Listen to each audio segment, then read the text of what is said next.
everybody, and welcome to Bottom Line with Roni and Byron. And today we have a lot to talk about. We're going to start with the Jackson County Board of County Commissioners and their approach to redistricting. And in national news, we'll talk about President Biden's hope to solve holiday shipping crime. And then we'll switch to sports and talk about your high school, college football, as well as John Gruden. Entertainment, we'll talk about Brett Favre and how he must return $828,000 in welfare funds to Mississippi or face a civil lawsuit, state auditors say. And our relationship tea topic today is, what do you do when your relationships cause you to compromise your values?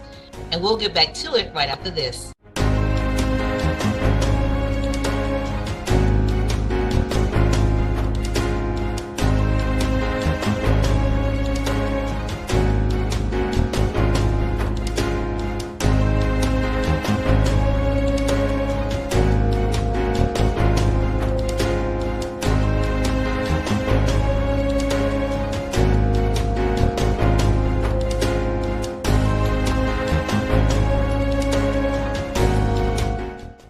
So, Byron, the Jackson County Board of County Commissioners met on Tuesday and they discussed redistricting. So, Byron, what they've decided to do is to basically approach them themselves as opposed to hiring a consultant.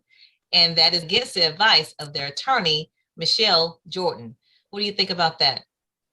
Yeah, to me, and let's be clear, with county commissioners is similar to anybody that's in a position where you're either a CEO or you're the head of a state. You have different heads of departments that'll, present things to you and give you all the information. So never, ever does county commissioners ever just come up with stuff on their own.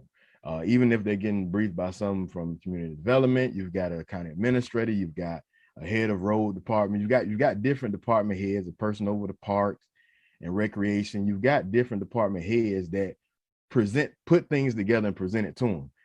So for this one time, that's something that hadn't been done in 30 years, 40 years. 35 years.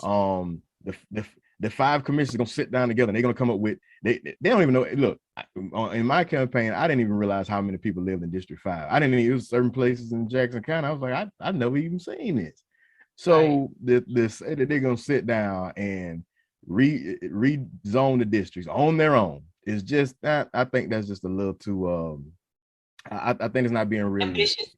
Yeah. Well, let's way over ambitious. You know what I'm saying? Let's do a recap for the viewers. So for those of you that have missed the latest, so what happened was the supervisor of election, Carol Donaway, came before the Board of County Commissioners at the last month's meeting and basically explained to them that the districts, all 5 districts, are disproportionate to each other based on the census data that came back to her.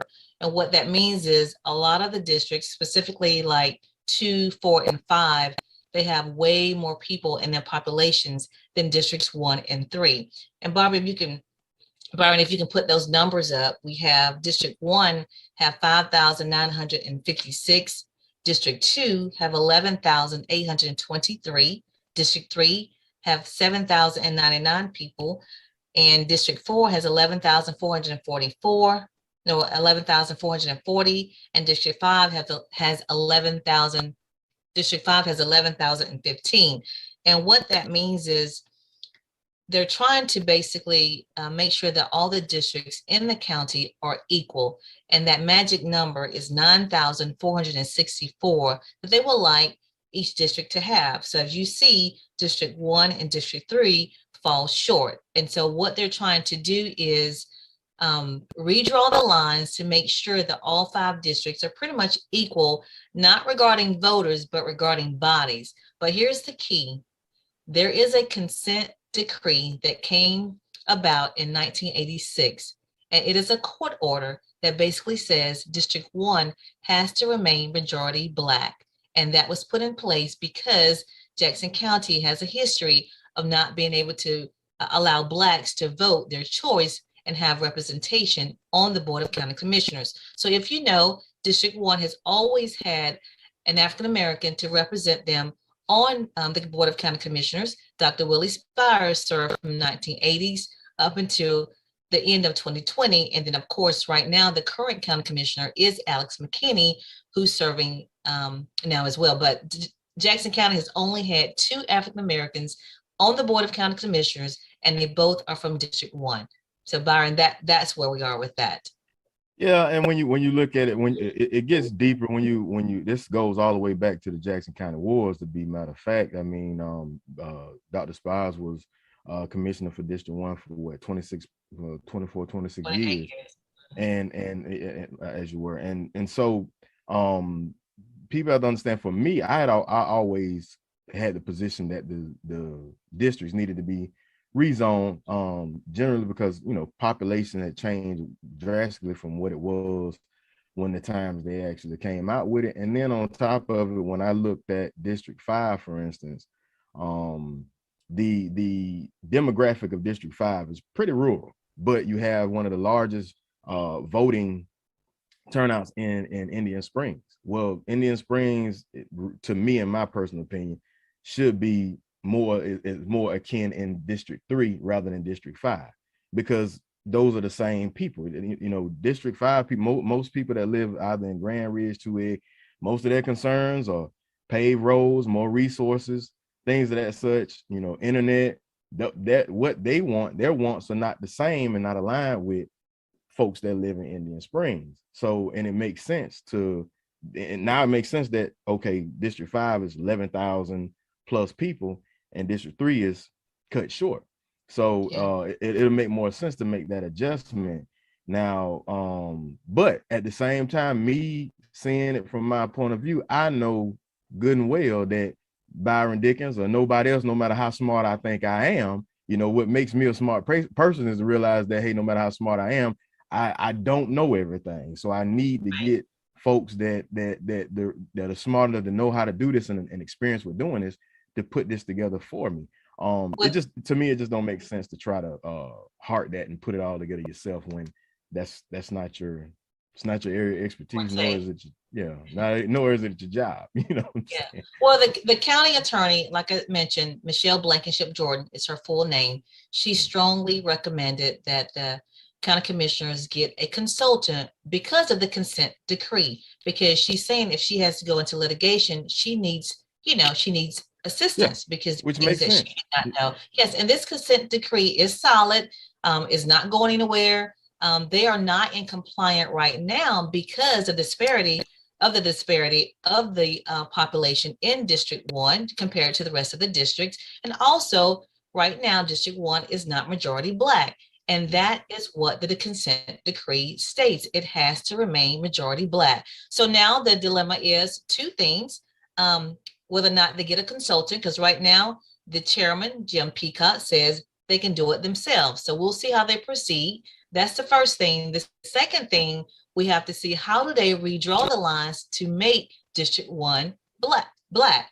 Do they actually, make District 1 mostly Black? Do they pull from District 3? Do they pull from District 2?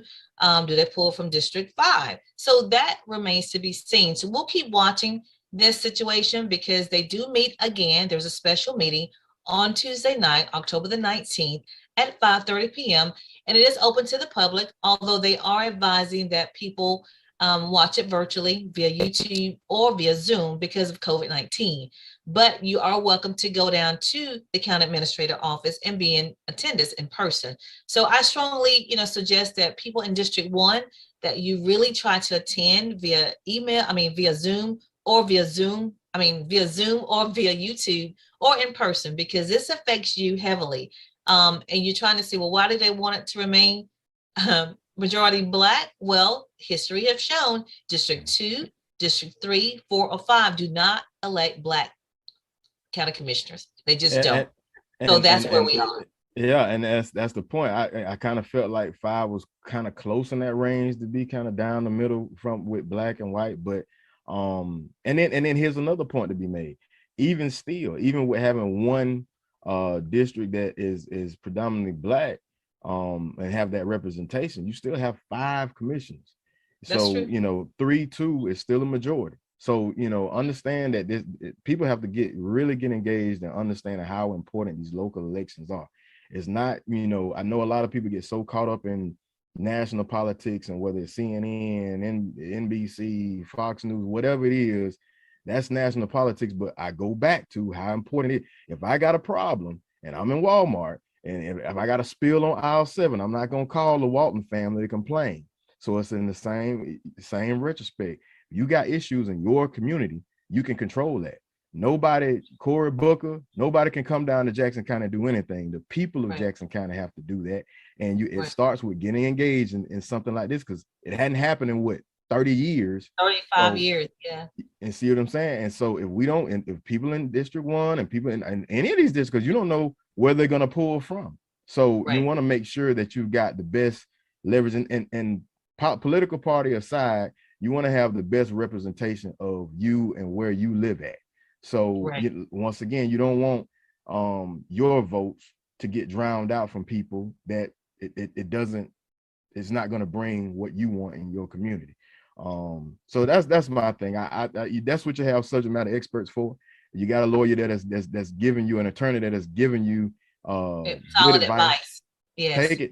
Take your pride at the door and take it.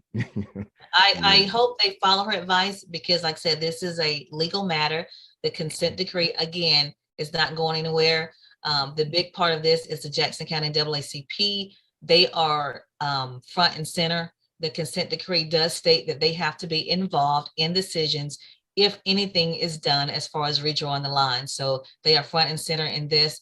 And so I want to make sure people understand the importance. This is very important, because I don't know if you realize this, also the counties, as well as the Board of County Commissioners and the school district members, school board members, they mimic each other as far as the line. So the school board members are involved as well. They're in attendance. They're around the discussion table. If you know, we only had one African-American in the history of the county on the school board, and we just got that in 2018. So again, why is this important? Why do we have to have a majority Black district? I understand what our forefathers were saying, because they knew the county, and they knew that if we don't have representation in District 1, we won't have it in any other district. And history proves this to be true. District 1, again, is the only district that have ever had a Black county commissioner and Black school board member sitting at the table. Post Jackson County War. So after emancipation, y'all know that's my big thing. After emancipation, you pretty much had, predominantly Black commissioners and everything, school board and all. But post Jackson County Wars, the dynamic changed. And so we have to be honest, have to know our history. You can't run around talking one way left and right if you don't know your real history and you don't know what you're dealing with and what you're up against. So I would suggest people to just let this soak in, what we putting out, because we put out good information. Let it soak in, but get engaged, get out there. It won't hurt nothing to go on Zoom or what is it, YouTube, or go to a county commissioner meeting and actually be engaged. Because trust me, people showing up in that building, it means a lot. It means absolutely a lot. You may not think it don't, but it actually does, because folks don't get engaged in these things. So yeah, and hopefully hopefully the tide of turning, they'll actually realize. Sometimes, I've had leaders like that where they wanted to do something, they were just bullheaded and doing it, and sometimes you got to let them see for themselves that, hey, sir, you need some help. Yeah. Byron, let me make sure I do this. The local and state news is brought to you by Brightway Insurance, located in Marianna on Caledonia Street, 2867 Caledonia Street. And they offer property, vehicle, business, as well as life insurance. So please make sure you reach out to them if you need any of those at 850-633-3460. That's 850-633-3460. Again, that meeting is Tuesday, October the 19th at 5:30 p.m. at the county administrator building. So please, be engaged. Again, if you need the Zoom information, just go on the Jackson County Board of County Commissioners website. The Zoom information is out there. If you want to watch it via YouTube, all you have to do is just key in Jackson County Board of County Commissioners, and you can watch it that way, or again, attend in person. But please, again, be engaged, understand what's going on, and basically let the county commissioners know that you're paying attention, and that because this affects the future. What happens is the census is done every 10 years.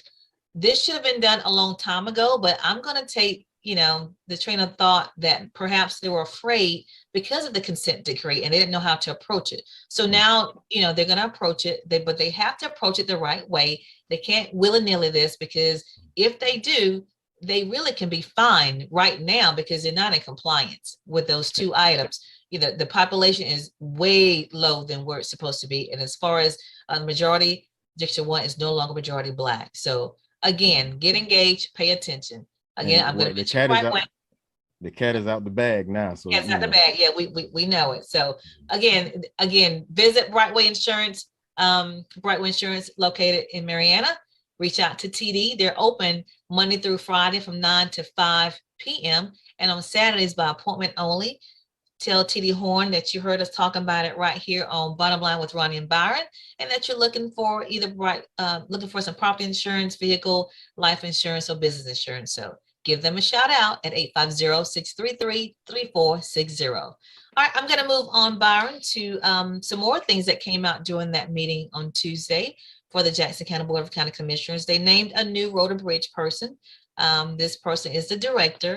His name is Jeffrey Register.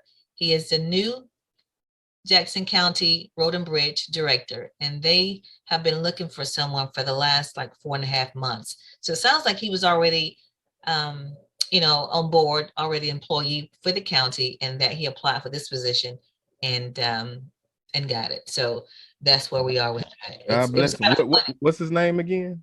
Jeffrey Register. You better write it down, because it's funny when he was introduced, or basically came before the board on Tuesday, they all what's your phone number? Because they always write down his phone number. He in his first 90 days, he's gonna learn real quick how to get what they call wiggly. You gotta learn how to get real, because he's gonna get a lot of calls. Hopefully, good luck to him. He probably be definitely getting some calls from me as well. So and hats off, I should say, to Rhett Daniels. He was the interim director for Road and Bridge, but he's currently really the public works director, and he got a lot done actually in that 4.5 months that he was filling in. So Rhett, congratulations, thank you for what you've done, and thank you for filling in. So he did a great job. And they thanked him also. The county administrator and the Board of County Commissioners, they all thanked him for filling in. So, all right. And then I'm going to go ahead. I'm going to go ahead and touch bases too. Another thing that came out, they did something regarding the Endeavor project. Byron, they actually got approved. David Melvin presented.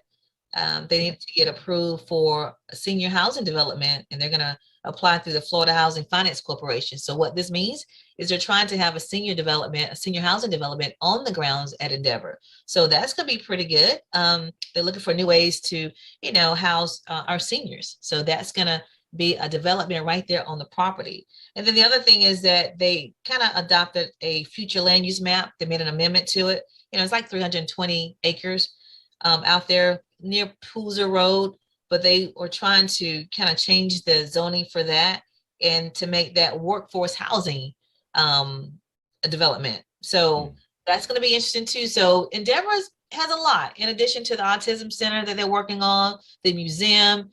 It's going to be housing out there for seniors as well as for workforce. So we got to pay attention to that as well. So it's a lot happening right now. Yeah, that's good news. I on my campaign trail, I talked to a lot of senior citizens, and they voiced how the homes that they live in and they've built over the years is becoming too big for them, and they was looking for something like that, and also transportation and increased ability so they can have transportation so they can go get groceries and things of that such. So that's good to see, a good step towards having some senior housing development out there, as well as other places in Jackson County. So good. Look like some positive things. I'm gonna keep my eye on it. Yeah, keep your eye on it. So that's all I have. What do you have for national? So before I begin, People's Funeral Home, because we care, we are here when you need us. Long Granbury Funeral Services Incorporated, doing business as People's Funeral Home, Mariana and Battle Mortuary, Panama City offers services that is within the reach of all. Our caring staff is available 24/7 when the need arises. Our services are designed to commemorate the life being remembered at a price suitable for all. Give Cephas and Gwen a call at 850-482-2233 or stop by for more information. That's People's Funeral Home. So in national news, I got a real quick follow-up. The story about, remember the story about the Marine officer who went on, I think it was Facebook, and he made this big post. It was a Marine lieutenant colonel. This was after the drawdown in Afghanistan. That Marine who criticized the U.S. officials over the Afghanistan withdrawal, he pled guilty to some smaller charges. So his name was Lieutenant Colonel Stuart Scheller, and his attorney is saying that his hope is to get him at least a letter of reprimand and nothing more. So the court martial is was scheduled for yesterday at Camp Lejeune, North Carolina. And we'll find out. I'll keep you updated on what happens. But his attorney told the Washington Post that the specifics of Scheller's potential pretrial agreement are still up in the air, but noted that the Marine was willing to take responsibility for his own actions, and he has demanded of his superiors. Scheller initially went viral for questioning the leadership of senior military officials, but in the end of the day, he may be avoiding that brig, and that's the military prison. But we'll see. 17 years in the infantry, served tours in both Iraq and Afghanistan, and just couldn't keep that mouth shut just a little second longer. But we'll see. Hopefully, the court martial will be according, and he'll see whatever fate he sees. But that's that. So on to my next story. President Biden is hoping to solve holiday shipping crunch. So I don't know if people have been paying attention to the national news, but there's been a global supply of chain bottlenecks. So a lot of, if you've been trying to go buy things and or you ordered some and it's taking forever to get to you, there's been a big bottleneck at the biggest ports in America. So we only have two of the largest ports that are in Los Angeles and Long Beach. And they're threatening, the word about the Christmas shopping season, that Christmas orders and things of that such get backed up. So President Biden, what's causing it? What's causing it? Well, they're pulling back from when COVID first hit and everything was kind of moving slow. So then, I guess when people were on their, the Amazon trip and start ordering, now people are coming back out and they got an oversupply of a lot of things on these ports. So they're trying to go ahead and get these things shipped out. So what the plan is having sat down with a bunch of shippers and retailers to announce that they're going to push to have a 24-hour operation. So wow, that's jobs, Walmart, right? Yeah, that's jobs. I mean, Walmart, UPS, FedEx, a bunch of others, they're all signing on for 24/7 operations to get all of these items shipped out so that they'll be wide open for Christmas and hopefully Thanksgiving. But the president's been facing a lot of criticism because some people saying that it's too late to try. We're middle in October, so we'll see. Hopefully they'll be able to get those jobs filled and people start getting out there and getting those items shipped out. So, Byron, am I understanding you correctly? You're saying that there's a lot of, I'm just going to speak in layman's term, a lot of packages sitting on these docks that people have ordered and they have not been delivered. Is that what you're saying? Yes, huge connexes, not just boxes, huge connexes on these ports. Wait, what's connexes? You got to speak with us. Speak to us. A connex, a connex is something like if you ever watch trains go by, those long cargo. Are you saying cargo? Yeah, cargo. Okay. Those long rectangle metal. Some of them may be burgundy, some may be green, or something like that. But in these, is it like just stuff that people have ordered? Is that what we're talking about? Just like because I've been getting my packages on time, so I don't know. Well, now, like I said, I like my mother-in-law. I know she's ordered some things and they've come late, and even businesses such as Dollar Tree. Dollar Tree has went up in their pricing because of the shipping shortage because of hiccup. because Is that true? Dollar Tree, yeah, Dollar Tree is not selling stuff for $1 anymore. Is it $1.25? I heard that, but I wasn't sure if it was true. $1.25? Yeah, Well, I was just there 25. yesterday, but I didn't check my receipt. I didn't. I only bought like 4 or 5 items. So I need to look at the receipt. I didn't realize, someone said it to me, but I didn't know if it was true. So they were saying it was going up from $1 to $1.25. Yeah. And I was thinking they were just getting rid of the whole dollar and trying to even stick with the dollar at all. Just do like the Dollar General, because Dollar General used to be like that when it first started out. Everything was close to $1, and then it just changed. So of course, yeah. I mean, the comments that I think was somebody from the administration said that we certainly know addressing those bottlenecks at ports could help address what we see in many industries across the country, and frankly, leading people who are preparing for holidays, Christmas, whatever they may celebrate birthdays, to order goods and get them to people's homes. So I would say that we're putting the information out, but I just hope that people won't kind of get a little too crazy like they did with the toilet tissue, in the height of the pandemic.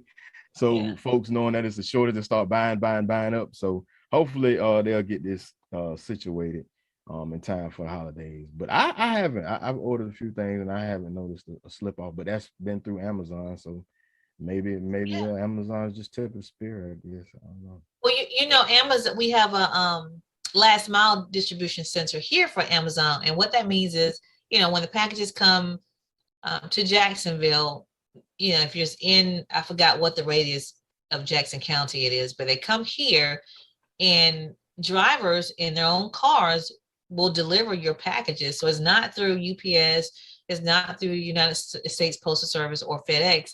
Amazon has their own delivery. Some of them have vans, some of them have their own personal cars. And you'll get the package, and the cool thing is, I think, is when they deliver the package, they'll just sit it on your doorstep and they'll take a picture and they'll send it to you saying your package is delivered. So but that last mile operation is here in Marianna. I think they have about, I don't know, 15 or so drivers. It's not a huge influx, but but it's here. So I think that's why maybe, I'm an Amazon queen, but I get my packages pretty quickly, and that's probably why though. Yeah, they already got you checked in. Me and you in the same boat. But speaking of holiday season, we got a few things coming up that may help a lot of folks in this holiday time frame. So Social Security recipients will get a 5.9% increase. But rising prices will offset the boost. So don't just but large as it may appear, it's not nearly enough for seniors and people with disabilities on fixed incomes to make ends meet. Some 40% of these beneficiaries depend on the monthly checks for at least 90% of their income, and 2/3 of recipients depend on the payments for at least half of their income. So this boost it's been the largest since, I believe, 1982. The Social Security Administration had announced this spike once again will boost retirees' monthly payments by $92 to an estimated average of $1,657 for 2022. So this is a cost of living adjustment, also known as COLA.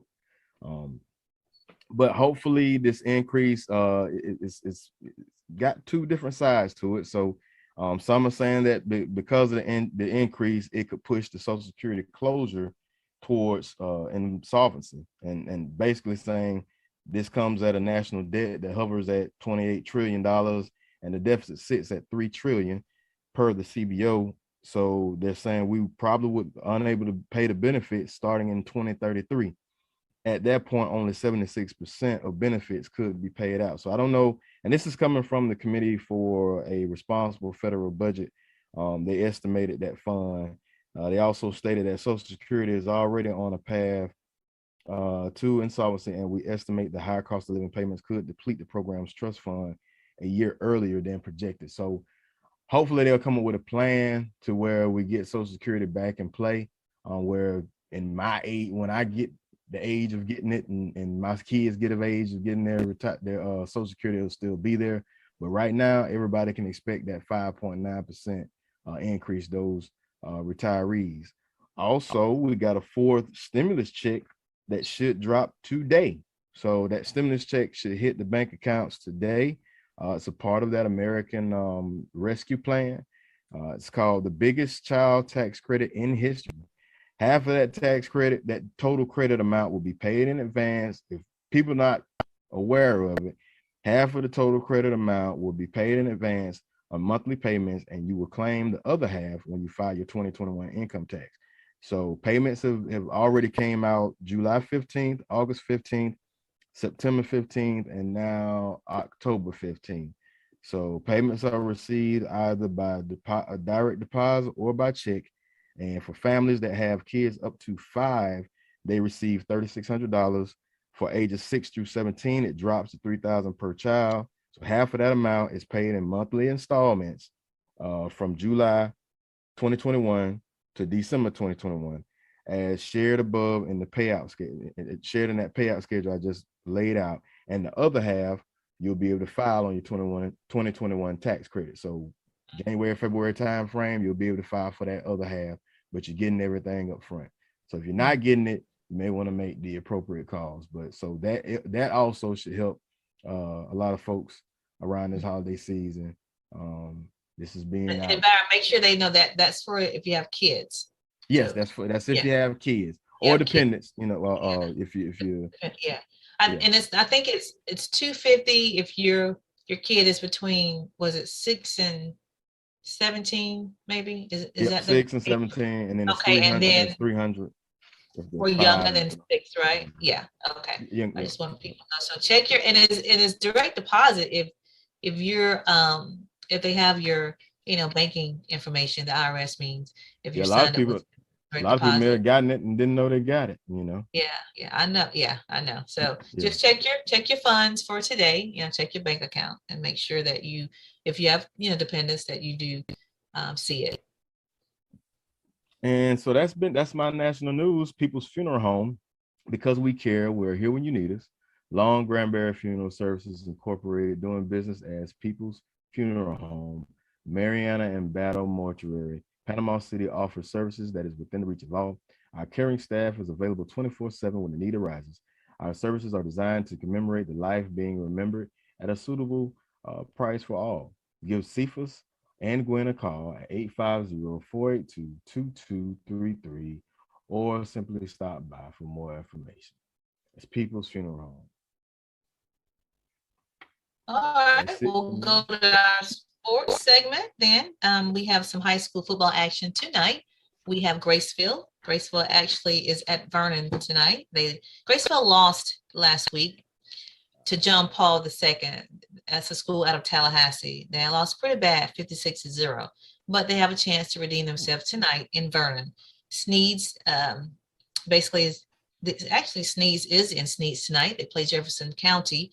They actually won their homecoming last week. They played Petula Charter, which is a school out of Edison, Georgia. So they won that game 41-6, but they're at home tonight again against Jefferson County. And then Cottondale got their first win last week against Franklin County. Yeah, and they was like putting up some numbers. They won 52-6. Isn't that impressive? First win, and it was their homecoming. So it was fitting. But tonight they're at Weewaw. So we'll see how they go. That's Weewaw Hitchika.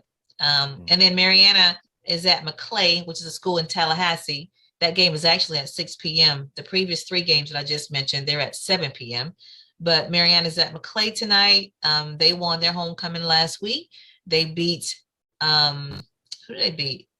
Bay. They beat Bay 31-19. So good for Mariana. And then Shipley actually plays at home county tonight. And then Bluntstown, they have a bye tonight, but they had homecoming too. And they beat North Florida Christian Byron 72-33. Crazy basketball numbers. 72. Yeah, to 33. But they were mad because the previous week they lost. Remember, they had their first loss the previous week. They lost to Holmes County. Yeah, so last week they came back, with a vengeance and put up those numbers. But tonight they have a night off. So, but their record is 5-1. So Bluntstown, always a strong program. Always a strong program. So, but that's your high school action. And so be sure to check that out tonight. Again, like I said, those 3 Jackson County schools, Graceville, Sneeds, and Cottondale, those actually kick off at 7 p.m., but then Mariana is in Tallahassee. Of course, they're an hour ahead, and that game starts at 6 p.m. And then Bluntstown game starts at, no, Bluntstown has a bye. Yeah, it's a Chipley game. Chipley games at 7 p.m. And then we'll move on to college football. It is week 7. We had some shakeup there. You know, Alabama got beat last week, Byron. Yeah, Alabama had a Texas bad A&M. week. Yeah. Bad week for Alabama. I didn't even give my friend any problems. I wouldn't even call. I was just gonna let it marinate. But Alabama bad week. Deontay Wilder lost and Alabama loses. But hey, every dog's got his day. Yeah, I mean, Texas A&M had their numbers. What I say, that score was 41-38. So, of course, Alabama drops in the poll, but Georgia is number 1, and they host Kentucky tomorrow at 2:30. And you can watch that game on CBS. And then Alabama is at Mississippi State. They play at 6 p.m. on ESPN. And then Florida is at LSU, and they play at 11 a.m. on ESPN. Miami is at North Carolina. They play at 2:30 p.m. on the ACC network. And then Florida State has a bye. You know, they won again last week, got their second win. They beat North Carolina 35-25. So they're on a roll, but they do rest this weekend. And then FAMU, they're at Alabama A&M. They won their game last week as well, but you can watch FAMU play tomorrow at 1 o'clock on ESPN Plus. And then BCC hosts Prairie View at 12 o'clock. And then your top 10, again, like I said, we have had a shake up in the top 10. You have Georgia number 1, which they moved up from number 2. Number 2 is Iowa. Number 3 is Cincinnati. Number 4 is Oklahoma. And of course, number 5 is Alabama. That's how they dropped from number 1. Yeah, dropped to number 5. Ohio State is number 6. Number 7 is Penn State. Number 8 is Michigan. Number 9 is Oregon, and then number 10 is Michigan State. So that rounds up your top 10 in the AP poll. So, I want to move on to some NFL news. I know you know about John Gruden resigning on Monday because he got caught in some of the emails that he had sent over previous years. It was over a period of, I think, several years, and it ended in 2018. But John Gruden was popping off at the mouth via email about, just some really sad comments that came out of his mouth, Byron. He was talking to the actual, what's his name? He was the owner. Was he the owner?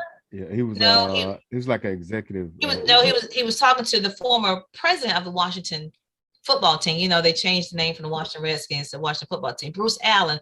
So John Gruden was communicating via email several times over several years, calling people homophobic, names, basically, talking down about, gays being in the NFL. He had something to say about women being referees. He talked about Roger Goodell, called him all kind of homophobic slurs, and sexual slurs. I mean, just really inappropriate language that he used via email. And so finally, what really happened, Byron, something else was being looked at, another little investigation, but they came across his emails. And so the New York Times brought it to light, like, look, this is what he's saying. And there we go. So now he resigned. He's no longer in the Ring of Honor at the Tampa Bay Buccaneers. They took him off like 24 hours later. And it's just a real sad situation, Byron. Yeah, it lets you know that whatever, because they're not gonna release those emails, but it lets you know whatever in those emails must have been really, really damaging. I'll say this, and I've got two thoughts about this. I'll say this. Everybody has when folks say that they're not racist or they're not homophobic or they're not this and that, why is it when you want to make an insult? I got 1,000 insults I can make about somebody, but why is it when you want to make an insult, the insult is always racist, but then you have to defend yourself and say that you're not racist? I mean, being in the military, I got a bunch of I got a bunch of different tools in the basket that name call somebody and cut deep. But why is it, that's one part of it. Two, I know what he's done and what he's put out there, it's real careless. It kind of speaks to him as you're sending emails. It's pretty much, you might as well write a letter and send it to somebody. You putting stuff out there that is, if someone else saw it, that would mean your job, and you're doing it over the course of years. Ain't like he made one bad email. He was doing this over the course of like 10 years. Several years. So how, if you're loose like that with an email, he probably was loose lip like that in different spaces, conversations. Well, just only avoiding an actual camera, but outside of that, he probably was, that's how he talks. Yeah, and look, I get it. Everybody's got their isms. Everybody's got them. And let's be honest. But the difference is when you work in an organization like that, it's almost close to the military. You work in an organization where it's one of the most diverse places to work. You watch your mouth. And it's not so much about forcing somebody to watch them out, but if you're in a circle with people and your friends, you have to fight and go through the mud with somebody, then you'll watch what you say. Just if you know it's going to upset them, if it's wrong, you're going to watch what you say, and you're going to have their back. It's the same thing in the military. I'm trained to kill and die for this next man or woman. I'm not going to say something. I'm not going to do something derogatory that's going to going to disrespect them. Why? Because I care. Why? Because this same person is going to have my back, might save my life one day. And what does that make me? So, but a lot of times people don't get into that understanding until something gets real, until bullets are flying, and now life and the threat of life kicks in. Sad to say. I don't know. Maybe I don't know if his contract that he's gonna still get paid out, but it's definitely gonna be a life learned lesson for him if it hasn't already. A lot of times people talk a lot and they don't realize, look, man, there's consequences to things like this. So I know they let him. That's who he is. Apparently, that's who he is. You ain't gonna change him now. It says, out of the abundance of the heart, the mouth speaks. Yeah, out of the abundance of the heart, the mouth speaks. So whatever was in him that came out. So this is what it says. It says he denounced the emergence of women as referees, as I mentioned before, the drafting of a gay player, and the tolerance of players protesting during the playing of the national anthem, according to the emails. He also sent the messages to, like I said, Bruce Allen, the former president of the Washington football team, and others. It was just him. It was others while he was working for ESPN as a color analyst. But here's what I think is interesting. In the emails, Gruden called the league's commissioner, Roger Goodell, the F word and a clueless anti-football sexual slur, and said that Goodell should not have pressured Jeff Fisher, then the coach of the Rams, to draft queers, a reference to Michael Sam, who was a gay player chosen by the team in 2014. That's his language. I can't even say it on air, but that's his language. And then he didn't even give like a straight up apology. Like my thing is, I'm a big accountability person, right? So I'm more of a, hey, own it, because there's nothing you can do at this point. You caught with your hand in the cookie jar. You said it, you put it out there, own it, apologize, take your punishment, move on. But this whole kind of like political spin type answer where you dancing around and not owning up to what you do, I'm kind of sick of it. Even in politics, if you mess up, own it. Don't pivot to somebody else or say because this person did this or this group did this. No, you just own it and move on. That's all he can do at this point. He's got no excuses. It's some more coming out of this, because not only did he criticize, what I just named, but he criticized President Obama. He called him all kind of names, then Vice President Biden. But Demarius Smith, who was the executive director of NFL players, they're looking at that now because he sent a racial email about him.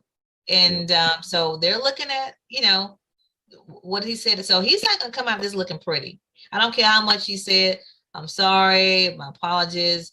No, that banter is who he is, and he did it over several years, and now it's coming back to bite him. So that's where we are with that. So, all right, we'll keep our eye on that. But again, Jon Gruden is out as head coach of the Las Vegas Raiders, and he is also out of the Ring of Hall in the Tampa Bay Buccaneers. They removed him, so he is no longer in the Ring Hall there.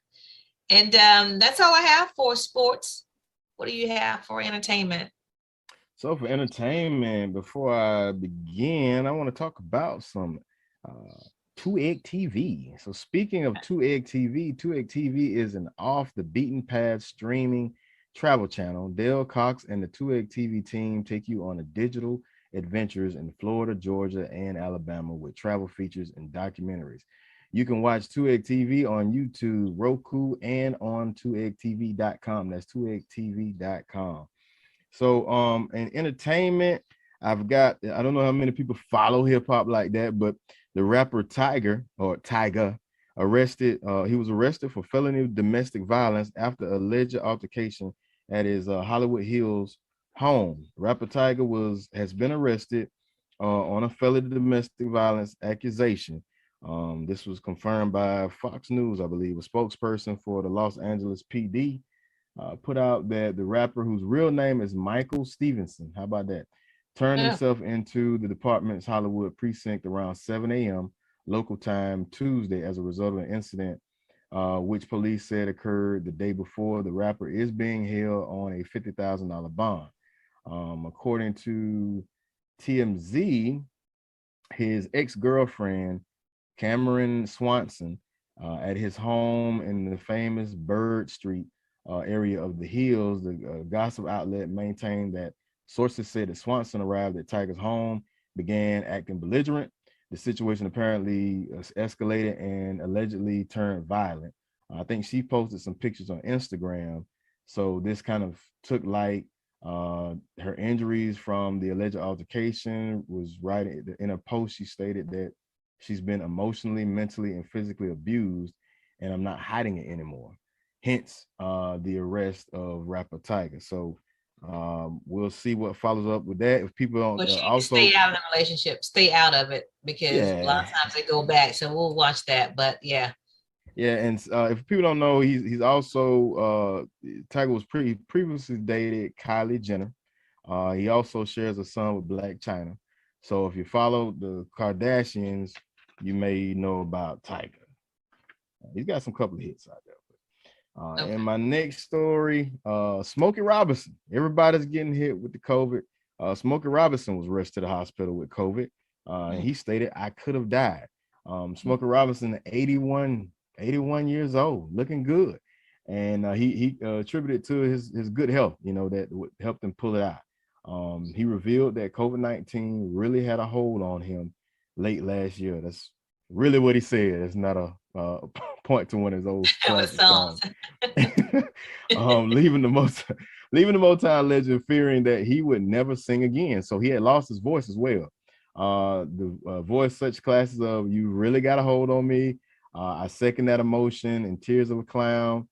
He even wrote "My Girl," that's a big favorite from the Temptations.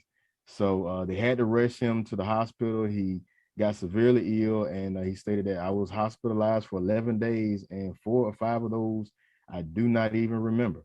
I really was touched and was terribly in a debilitating ailment." So kudos to him. He's come out of it. He says, "Now I work out almost every day because I don't want to get that virus again. Even though I've had both of my shots," he said, "I had to work on my vocal cords and get myself back together. I knew this was what I wanted to do with my life, and it was possible, so I did it."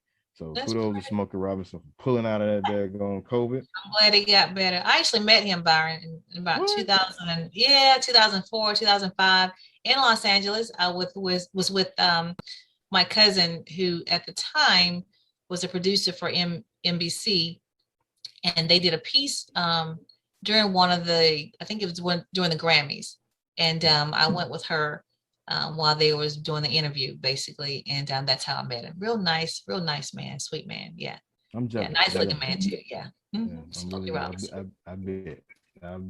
Yeah, so I'm trying to think. I've met a few, but that's cool. So in my next stories, we hadn't seen it much, but it's quite shocking. Brett Favre must return $828,000 in welfare funds to Mississippi or face civil lawsuit. State auditor says Favre accepted 1.1 million in funds from two nonprofit organizations for speaking engagements that he never attended. According to Mississippi's Today's Ann Wolf, Favre received a letter from the state auditor's office that stated illegal expenditures and unlawful dispositions were made when you knew or had reason to know through the exercise of reasonable diligence that the expenditures were illegal and or the dispositions were unlawful. So former NFL quarterback. Basically, he knew better. Yeah. I mean, it's He knew crazy. better. Yeah, they said they It's actually shocking. stated here that the this was like the largest embezzlement scheme in Mississippi history. Yeah, So yeah. Like he's there's some tagged, people already arrested. yeah, he's tagged along with this, and it's not looking good. Yeah. He actually, it says he accepted the funds for speaking. Says he spent, he owes, he actually did something with reason why he owes 828,000 Because he paid some and of it not back those. already. Yeah, he received Yeah. 500,000 in December of 2017 and 600,000 in 2018. So he paid some of it, but he still owes Back. that remaining 828,000, which is Yeah. crazy. You know, I don't see how he didn't know that something was janky going on. Yeah. $1.1 million is a lot of money. So Yeah. And then you didn't even show up to speak. So you think I mean, you don't think that's not right? Yeah. yeah. That's and I'm shocked because of who he is, his character. You would think he would have had better judgment than to get involved with something like this. Now, it did say he is not currently facing any type of criminal charges, but if he does not pay it back within 30 days of that letter, he will be, subject to a civil suit. So, yeah. So it's this, I think it's Shad White that made the statement. The Mississippi State Auditor, he stated that I think it was John Davis. He is currently awaiting trial on embezzlement charges. So he's facing those criminal charges, but right now, Favre isn't. So yeah. But taking welfare money to get paid, man. That's a lot of money. $1.1 million, and you don't show up to speak. Anyway, all right, let's go on. So, that's somebody that may lead to our relationship T topic, because sound like he kind of compromised his core values, who we thought the values that we thought he had. He just seemed like always upstanding guy throughout his playing time. But our relationship T topic is what do you do when you're in a relationship, whether it's friends or family, but that causes you to compromise your core values of who you are? Relationship T. That's the relationship T topic today. What do you do when you have relationships that cause you to compromise your core values and who you are? I mean, in that case, apparently he was around somebody that either, kind of encourage him to do it, or just kind of say, hey, don't worry about it. Something went wrong. I mean, but apparently we thought he was someone differently that would have had better judgment. But like I said, relationships can influence some people to do the wrong thing. So what do you do? Yeah, I'm in that. Every relationship is a compromise. But you don't want them to compromise who you are, though. You don't want that. No. And core values and your values. Yeah, every relationship is a compromise, even if it's your friends, your brother, your significant other. It's all a compromise. But when you have to compromise, once again, who you are, your core values, what you believe in, that's when you got to take a step back. That's where good communication comes into play.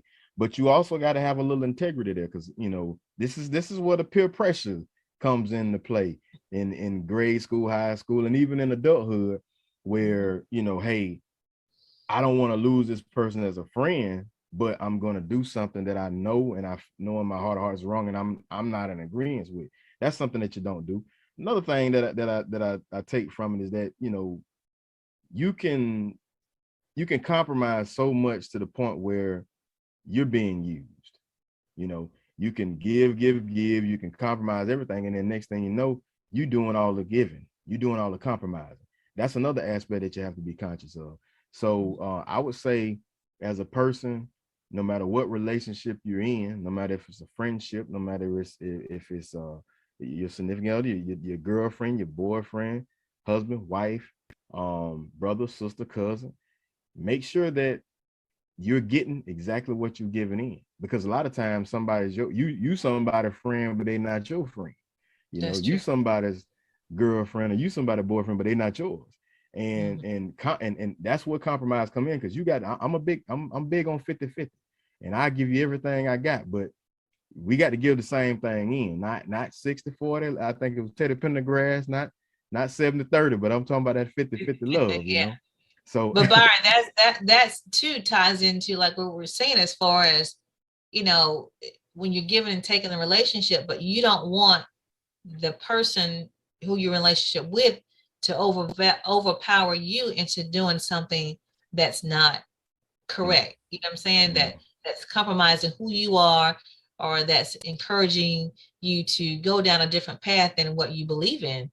I mean, so compromise has, you know, a broad definition.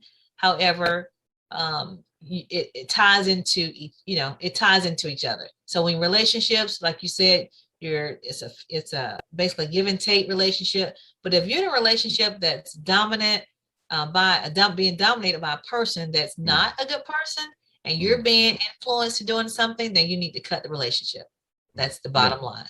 yeah, bottom line. That's the bottom line. Yeah. I And mean, why you kicked up enjoying yourself, you know, watch you some TV and get you some of that 2 egg TV, because I gotta throw that plug in again. Hey, 2 egg TV is an off beaten path streaming channel. Dale Cox and the 2 egg TV team will take you on that digital adventure, Florida, Georgia, Alabama, with travel features and documentaries. You can catch them 2 egg TV on YouTube, Roku, or go to 2eggtv.com. So while you're sitting there with your significant other, don't compromise too much. Tell them you want to get some of that 2 egg TV. but just, yeah, right. But just, you know, again, with this, just, you know, make sure you, when you're in a relationship, you know, you're giving and receiving equally, you know, as much as possible. You know, sometimes seasons change and you may be the giver if that person needs more. And then sometimes you may be on the receiving end. So it is a give and take, but it should never be where you're always giving. And it should never be where you're compromising who you are. So just remember that. And if you get in that situation, you have to what? Let it go. You gotta let it go. I'm gonna use one of those my old economics, or was it accounting? I think it was economics, one of those economics. Cost benefit analysis. If it costs more than it benefits you, then you got to go. You got to go. Got to go. Got to go. Got to go. All right, Byron, I think we are up against the clock, but I do want to take this opportunity to mention the Faith Over Fear project. Byron will have the information. I'm sure he's running it. He's been running it all show, but I want to make sure that people are engaged in this project. This is Breast Cancer Awareness Month, and the project I've chosen is Health Project I've chosen is Faith Over Fear Project. It is the donation of hat wigs to the women at the Dothan Hematology Oncology, which is a facility in Dothan, Alabama. But the donation of hat wigs to the women that have been diagnosed with breast cancer and is going through chemotherapy treatment. So if you want to participate and get engaged in this project, please look at the information on the screen. The address is 287 Health West Drive in Dothan, and you can mail that to the Dothan Hematology Oncology, care of the Faith Over Fear Project. For more information, you can also go to Total Body by Roni's Facebook page and get the information there as well. And for those that have already participated and given the donations of the hat wigs, thank you so much. I really appreciate it. So we're going to wrap it up. Thanks everybody for watching this show. We hope you were enlightened, informed, and entertained. That's our goal here at Bottom Line with Roni Byron. And remember, when you know the truth, you can speak the truth, and the light shines brighter when it shines for two. See you next week.